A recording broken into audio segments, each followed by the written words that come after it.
उन्होंने बोला यार संतोष आपकी एजुकेशन का लाभ हम लोगों को इधर शिक्षा किसानों के इसमें मिलना चाहिए। और तब से मैं उनसे जुड़ा तो देखा कि वास्तव में देखा जाए तो किसानों के बीच में रह के काम करना एक अपने आप में ही चुनौती है।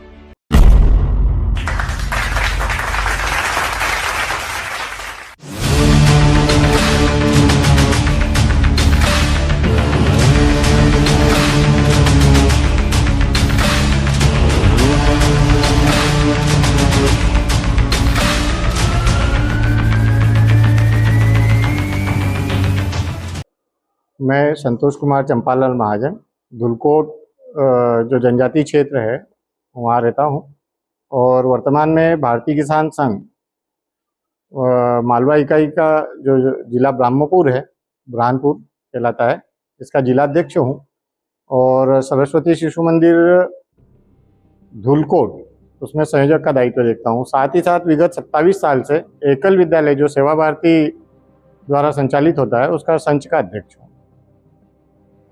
मेरा जीवन जो है संपूर्ण अगर देखा जाए तो बड़ा उतार चढ़ाव से भरा हुआ रहा। 97 में मैंने अच्छे मार्क्स के साथ में 7th rank board of technical education में लिया। 87 एग्रीगेट परसेंटेज था मेरा। उसके बाद बी मैकेनिकल के लिए रीवा में मेरा चयन हो गया। मैं वहाँ पर APH यूनिवर्सिटी में एजुकेशन के लिए गया, लेकिन किस्मत ने ऐसा दौर पलटा कि मेरा जो छोटा वाला भाई था उसका ब्रेन अटैक आया 98 में और मेरा बीच में ही एजुकेशन बंद हुआ। मैं उस सदमे को कभी जीवन में भूल नहीं पाया। लेकिन उसी समय मेरे साथ में एक कोइंसिडेंट हुआ बहुत अच्छा। एकल विद्यालय जो सेवा भारती के नाम से जाना जाता है, इसके अभियान प्रमुख जो थे संतोष जी सराठे, इस समय मैं विशेष रूप से उनको याद करना चाहूँगा। तो उन्होंने मुझे मार्गदर्शित किया कि आपका एजुकेशन बीच में ड्रॉप हुआ है तो आप क्यों न एक नया विजन लेके इस जनजातीय क्षेत्र धुलकोट में कार्य करें। और तभी से मैंने अपने जीवन का लक्ष्य बनाया और सेवा भारती एकल विद्यालय योजना से जुड़ा और लगातार 27 साल से एकल विद्यालय का काम देख रहा हूँ, जिसमें धुलकोट संच में 30 विद्यालय जो जनजातीय क्षेत्र है जहाँ आज भी मूलभूत सुविधाएं गवर्नमेंट तरफ से एजुकेशन की नहीं पहुँची है, उन फालिया क्षेत्रों में एक शिक्षक वाला जो विद्यालय का प्रकल्प है उसका संचालन का दायित्व देख रहा हूँ लगातार 27 साल से। बीच में 2014 से इसमें जुड़ा भारतीय किसान संघ में विभिन्न दायित्वों पर काम करते हुए वर्तमान में मैं भारतीय किसान संघ जिलाध्यक्ष का दायित्व का निर्वाह कर रहा हूँ। साथ ही साथ 2020 में कोरोना काल में जब धुलकोट में सरस्वती शिशु मंदिर बंद होने के कगार पे आ गया था, मात्र 7 बच्चों की संख्या थी। हमारे जो ताप्ती ग्राम भारती के मुखिया हैं उस समय वर्तमान में प्रमुख थे भगवान जी पटेल, उन्होंने मुझे आग्रह किया कि आपका शिक्षा के क्षेत्र में बड़ा अच्छी रुचि है और बच्चों की जनजातीय समाज की शिक्षा के लिए क्या आप काम करते रहे हैं, तो क्यों ना आपका सहयोग हम लोगों को इसमें मिलना चाहिए सरस्वती शिशु मंदिर में। और तभी मैंने सरस्वती शिशु मंदिर से जुड़ा। तो लगभग 4 साल होने को आए मुझे। इन 4 साल के कार्यकाल में अब धुलकोट में उन 7 बच्चों की संख्या की जगह अभी 280 बच्चों की संख्या है विद्यालय में और लगातार आगे भी प्रयास जारी है। लगभग 6000 स्क्वायर फीट की भवन वगैरह बनाए हैं, 2 एकड़ से भी अधिक ज़मीन ट्रस्ट के नाम से खरीदी है। और इस तरीके से किसान संघ और शिक्षा के क्षेत्र में एकल विद्यालय और सरस्वती शिशु मंदिर ऐसे दायित्वों को देखते हुए मैं अपना लगातार जीवन का कार्य कर रहा हूँ, आगे बढ़ा रहा हूँ। भारतीय किसान संघ में मेरा कार्य का जो अनुभव है लगभग 10 से 11 साल हो गए हैं। इसमें शुरुआत में ही मुझे लगा कि ये बहुत ही चुनौतीपूर्ण कार्य है, लेकिन हमारे जो संगठन मंत्री जी थे उनके संपर्क में मैं आया। महेश जी चौधरी जी उस समय अभी वर्तमान में क्षेत्रीय संगठन मंत्री का दायित्व देखते हैं। तो उन्होंने बोला यार संतोष आपकी एजुकेशन का लाभ हम लोगों को इधर शिक्षा किसानों के इसमें मिलना चाहिए। और तब से मैं उनसे जुड़ा तो देखा कि वास्तव में देखा जाए तो किसानों के बीच में रह के काम करना एक अपने आप में ही चुनौती है। अभी समाज की स्थिति ये सर जी की एक पार्ट में अगर देखा जाए तो समस्या और दूसरा उसका प्रतिपक्ष देखा जाए तो समस्या का दूसरा प्रतिपक्ष है किसान, एक दूसरे के पूरक हो गए हैं। इस पूरक के बीच में और प्रशासन के बीच में जाने में किसान आज भी अपने को अक्षम मानता है। उनकी समस्याओं को शासन प्रशासन के बीच में रखना और उन समस्याओं का निराकरण करना अपने आप में बहुत बड़ा चैलेंज है। फिर भी इस चैलेंज को स्वीकार करते हुए विगत 10-11 साल से किसान हितैषी कार्य करते हुए हम लोगों ने काफ़ी ढेर सारी उपलब्धियां भारतीय किसान संघ के नाम से प्रस्तुत की है। बहुत सारे उदाहरण हैं जिनको मैं यहाँ पे गिनवाऊंगा तो काफ़ी सारे होंगे। अभी जिसमें हाल ही में अगर वर्तमान में एक बड़ा देखा जाए तो नर्मदा ताप्ती लिंक परियोजना को लेकर मैं हमारी पूरी टीम कलेक्टर माननीय महोदय मैडम से मिले थे और उनके नाम से ज्ञापन दिया था। उसके ऊपर अभी मुख्यमंत्री महोदय ने कल परसों की ही न्यूज में आया है कि उन्होंने एक बड़ा संज्ञान लेते हुए अपना एक निर्णय लिया है कि ताप्ती को मेगा रिचार्ज योजना को मूलभूत रूप से लागू किया जाएगा। उसके ऊपर अभी कार्य योजना बन रही है। ये भारतीय किसान संघ की एक बड़ी उपलब्धियों में से एक आता है। उसके बाद भी हम लोगों ने उसके पहले जैसे कि एमपीबी में बहुत सारी समस्याएं रहती है किसानों को लेके, उसमें भी हम लोगों ने बहुत सारी लड़ाइयाँ लड़ी है जिसमें बहुत सारा फ़ायदा मिला है किसानों को। और अभी जो लाभकारी मूल्य है उसको लेकर भी किसानों के लिए लड़ाई भारतीय किसान संघ हमेशा करता है और उसमें संगठन के सभी लोग मिलजुल कर काम करते हैं हम लोग। इसमें एक और मुझे ध्यान में आता है, ये बुरहानपुर के पास में बोदरली ग्राम है। 1982 में वहाँ पे बिजली पहुँच गई थी, लेकिन उसके बाद क्या हुआ, ग्राम पंचायत द्वारा रोड का लगातार निर्माण होता रहा। विभिन्न जनप्रतिनिधियों द्वारा बार बार वहाँ पे समस्या, वहाँ के ग्रामीण जनों द्वारा समस्या को रखा गया, लेकिन वो काम नहीं हो पा रहा था। अपने आप में एक चैलेंजिंग हो गया था। किसान संघ ने उस मुद्दे को अपने हाथ में लिया और वहाँ पर जो बिजली के खंभे हैं जिनमें बड़े बड़े ट्रक गुजर नहीं पाते थे, केली के ट्रक, तो वहाँ पर अभी किसान संघ के द्वारा हम लोगों के लगातार प्रयासों के द्वारा ये हुआ कि वहाँ पर बिजली विभाग ने बड़े पैमाने पर सुधार मेंटेनेंस किया है।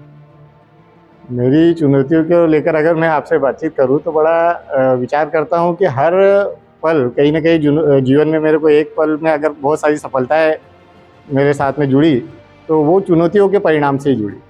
जहां मैंने ऐसा लगा मेरे मोड़ पे जीवन के मोड़ आया ऐसा कि बस अब सब कुछ ड्रॉप हो गया, अब कुछ नहीं बचा शेष, तो वहीं से मेरे लिए एक बहुत बड़ी उपलब्धि मिली। ऐसे 2-3 चुनौतियाँ मेरे को ध्यान में आ रही है तो मैं आपसे जैसे शेयर करता हूँ। तो वो है कि मेरे जीवन में जब मैंने संकल्प लिया कि मुझे जो बीच में मेरा एजुकेशन मैंने ड्रॉप किया, उसके बाद मुझे धुलकोट में ही रहना है, क्योंकि इकलौता भाई जो था मेरा उसका ब्रेन डेथ हो गया। उसकी डेथ के बाद में मैं यहाँ रह रहा। तो मेरी जो पत्नी है, मेरे और उनके बीच में ही मतभेद हो गया, क्योंकि वो भी आरएसी इंजीनियर थी और मैं इधर बी मैकेनिकल इंजीनियर। तो स्वाभाविक सी बात है कि टकराव वाली स्थिति, और धुलकोट जैसे छोटे से गाँव में एक छोटे से टपरे में रहना, उसने तो ख्वाब में भी नहीं सोचा था। हम लोगों के बीच में मतभेद हुआ, जीवन का वो संघर्ष मैं जीवन में कभी नहीं भूल सकता। लेकिन वहीं से मुझे ऊर्जा भी मिली कि शिक्षा के क्षेत्र में मैं जुड़ा, उस चैलेंज को भी स्वीकार करते हुए, और आज मुझे बहुत मन में आत्मसंतोष है कि उस चैलेंज को पूरा किया, आगे बढ़ा और आज एक सफल व्यवसायी के रूप में मैं धुलकोट क्षेत्र में स्थापित हूँ। मेरे कार्य के रूपरेखा के कारण, अपना सेल्फ एम्प्लॉयड होने के कारण मैं खुद अपना आइसक्रीम मैन्युफैक्चरिंग प्लांट भी बनाता हूँ और बेचता हूँ, और स्वयं का आइसक्रीम मैन्युफैक्चरिंग का प्लांट भी है मेरा।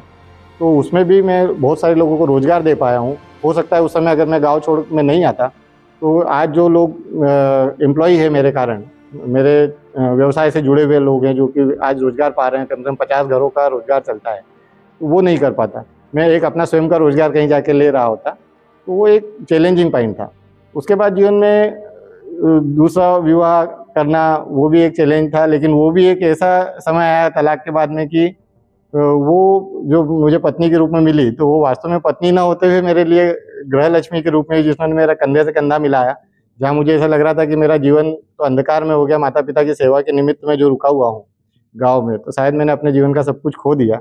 लेकिन जब भाग्य में मेरे दूसरी पत्नी सुनीता मिली मुझे, तो मैं आज अपने आप पे गर्व करता हूँ, महसूस करता हूँ कि आज जीवन की विभिन्न बहुत सारी कठिनाइयों का जो दौर मैंने देखा, वो उसमें वो मेरे संघर्ष में मेरे साथ में खड़ी है और मैं अपने आप को बहुत भाग्यशाली महसूस करता हूँ। शायद ये चुनौती मेरे लिए वो चैलेंज मेरे लिए बहुत अच्छी चीज़ बनी, जिसके कारण मैं इस सफलता के परचम को छू पा रहा हूँ, समाज में एक अच्छा काम दे पा रहा हूँ। आज जहाँ समाज में भाई साहब देखा जाए तो निस्वार्थ सेवा के भाव में क्षेत्र में बहुत सारे लोग, ऐसा भी नहीं कहा जाए कि कोई नहीं है, लेकिन कहीं ना कहीं लोगों के मन में 2 भ्रांतियाँ रहती है।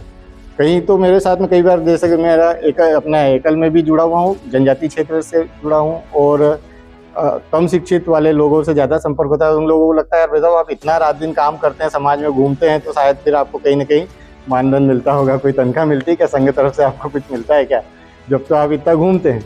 तो ऐसे भी भाव आते हैं। लेकिन वो अपने को खुशी होती है, इस बात का ध्यान में आता है कि नहीं, जो ये मैं काम कर रहा हूँ ये स्वयं के सुधार के लिए, समाज सुधार का काम नहीं है। उसमें मैं अपने समाज सुधार के बजाय अपने जीवन का सुधार ज़्यादा देखता हूँ। एक चुनौती का और मैं इस समय जिक्र आपके सामने करना चाहूँगा जो अपने आप में चैलेंजिंग था। कई बार क्या होता है, इसको मैं थोड़ा सा राम जी के जीवन से जोड़कर देखता हूँ कि उनके जीवन में भी एक ऐसा समय आया था जब वहाँ की जो अयोध्या की प्रजा है वो चाहती थी कि राम ने राजा बनना चाहिए।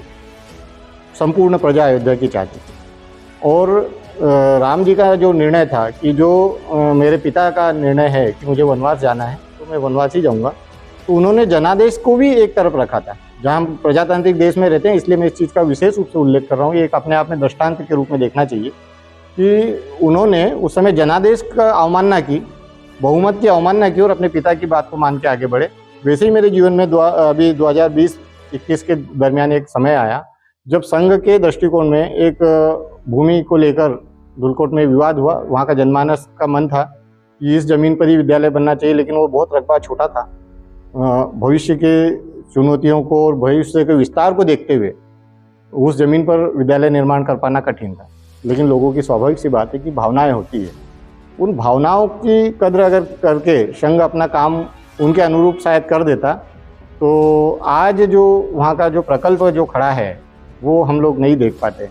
तो उस समय मैंने उस रामायण से थोड़ी सी सीख ली और जनादेश को थोड़ा सा दूर किया, जनादेश का अवमानना की और संघ की जो नीति है उसको मानकर हम लोगों ने काम आगे बढ़ाया। और उसका परिणाम आज ये है कि जितना भी जनमानस उस समय हम लोगों से विरोध में था, आज वो सभी लोग उस निर्णय से हमारे पक्ष में खड़े हैं, हम लोगों के साथ खड़े हैं। और ये मेरे लिए जीवन का एक बहुत अच्छा प्रेरणास्पद प्रसंग है जिसको मैं चुनौती के रूप में भी देखता हूँ और मेरी सफलता के लिए मेरे आत्मविश्वास को बढ़ाने वाला, जो हमारे धार्मिक संस्कृति में हम लोगों ने जो सीखा है, जो समझा है, उसमें हम किस तरीके से कितना कुछ उससे सीख कर सकते हैं, उसको भाव रूप में अगर लिया जाए धर्म और संस्कृति को, हमारे साहित्य को, तो हम जीवन में कभी असफल नहीं होंगे।